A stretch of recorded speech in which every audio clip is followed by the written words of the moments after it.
खुलुमबाय दिनैनि Bodoland इंखं television studio हलाव आं मलेन बसुमतारी दिनैनि फुंबिलिनि गाहाय रादाबफोराव दं। गवालपारानि सासे आइजोखौ फेसबुकआव गोसो थोफ्लानानै सोनाब बंगनि रेड लाइट एरियायाव फानखोमाहैदों। 1 मेनिफ्राय मानास हादरारि हाग्रामाया दावबायारिफोरनि थाखाय बन्द जाथ'सिगोन। खैराबारि दखरा एबसु आरो दुफानि बानजायनायाव खुंगा 44थि खैराबारि रंजालि बैसागो फालिदों। रासियानि गंसे फरायसालियाव सिनाय मोनै उदखारिया जानला मोनला गुलि गावनायाव 4नि जिउ खहा आरो गोबां जोखोम। दानिया फैदो आबुं रादाबाव।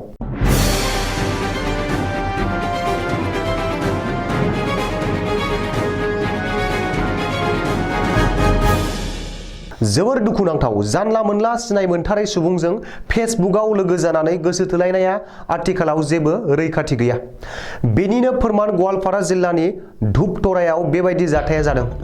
फिसाय गोनांखा सासे आइजोआ दाननै सिगाङाव सोरबा बिजय मुंनि फेक फेसबुक एकाउन्टनि दुथांजों गोसो थोलायदोंमोन आरो बेनि उनाव वाट्सएपआव गोबां खेब रायज्लायग्रोदोंमन। बेनि उनाव सोनाब बंग फारसे दोनखारलांनानै इस्लामपुरनि मोनसे ब्रटेल एबा रेड लाइट एरियायावसो फानखोमा जादों।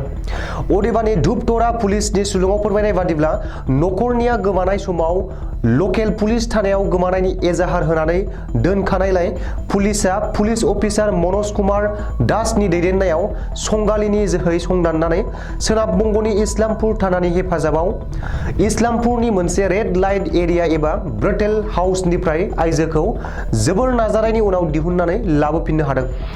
आथिखालाव आइजोखौ नखराव गथायनानै होबाय होननानै मिथिहोदों। थांनाय समफोराव गोबां अखा आरो बारहुंखाजों मानास हादरारि हाग्रामानि सिङाव थांनाय आरो फैनायनि लामा सामायाव गोबां बिफां लाइफां बायलांनाय आरो होथे होथा जानायनि जाहोनाव हाग्रा बिफाननि दावबायनाय बानजायगिरिया फैगौ 1 मे 2022 निफ्राय माखासे बिथिङाव बन्द खालामनो थि खालामदों। अदेबानि मथनगुरिसिम जिब साफारिफोरा थांनो हागोन आरो बेखौ बन्द खालामथ'नाय जानाय नङा। नाथाय मथनगुरिनि टुरिस्ट लजफोरखौ आथिखालाव बन्द खालामनाय जासिगोन होननानै बासबारि फरेस्ट रेन्जनि रेन्जार बाबुल ब्रह्मआ मिथिहोदों। नाथाय अब्लाबो मैदेर साफारि आरो रिभार बोटिंफोरखौ दोनथ'नाय जागोन। मानो होनोब्ला आथिखालाव जाहारनि हाग्रा बंग्राया बांसिन दुबोनो हमबाय। बेखायनो जिब जुनारफोरनि थांलाय फैलायफोरा बांसिन जाबोनो हमनायलाय मैदेर साफारिफोराव खैफोद आफोदफोरा बांसिन जानायनि सम्भावनाया थायो। बैफोरखौ नोजोर होनानैनो हाग्रा बिफाना बे थांखिखौ आजावदों होननानै मिथिहोदों। उदालगुरि जिल्लानि सिङाव थानाय खैराबारि हालामाव दिनै बिनिनो दखरा एबसु आरो दुलाराय बर' हारिमु आफादनि जथाय बानजायनायाव जायगानि महिरं भावथिनासालियाव सानसेनि मेहेरगोनां बायदि हाबाफारिजों फालिनाय जायो। बे हाबाफारिजों लोब्बा लाखिनानै फुंनि समाव फिरफिला बिरहोनाय, गोथैसि बावनाय, महर सोलायनाय बादायलायनाय, थिं बुनाय, बैसोगोरानो मान बावनाय, बिसम्बि बेखेवनाय जायो। बिसम्बि बेखेवो बारग' EM लोमस्राव दैमारिया। बैसागो गेवलां मोसानाय दिन्थिफुंनाय हाबाफारिखौ बेखेवो कलायगाव बियाबनि MLA दुर्गादास बर'आ। बे रंजालि बैसागो फालिनायाव बाहागो लाना बारग' MLA महेश्वर बर' आरो बारग' EM लोमस्राव दैमारिया बयनिसिमबो गोदान बोसोरनि हामग्लाय हरनाय बावहरना आथिखालनि लाइमोन सेंग्रा सिख्लाफोरखौ सोनाबारि हारिमुखौ बजबना लायालासिनो गावनि आंगो बर'नि हानि गुन थानाय हारिमुखौ बजबना लानायजों लोगोसे बर'नि गावनि सिनायथिखौ बुहुमाव गोसारहोनो खावलायो।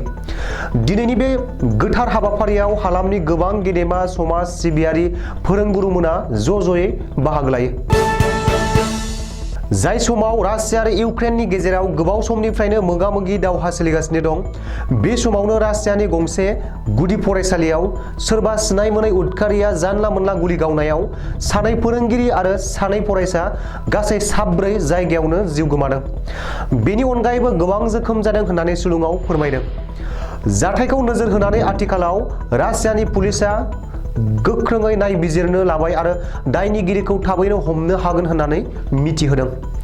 मख'नो गोनांदि आथिखालाव रासियानि इसिङारि रैखाथियावबो माखासे जेंना नुजानायखौ नुनो मोनदों। दिनैनि रादाबा एसेनोसै, गोजोन्थों।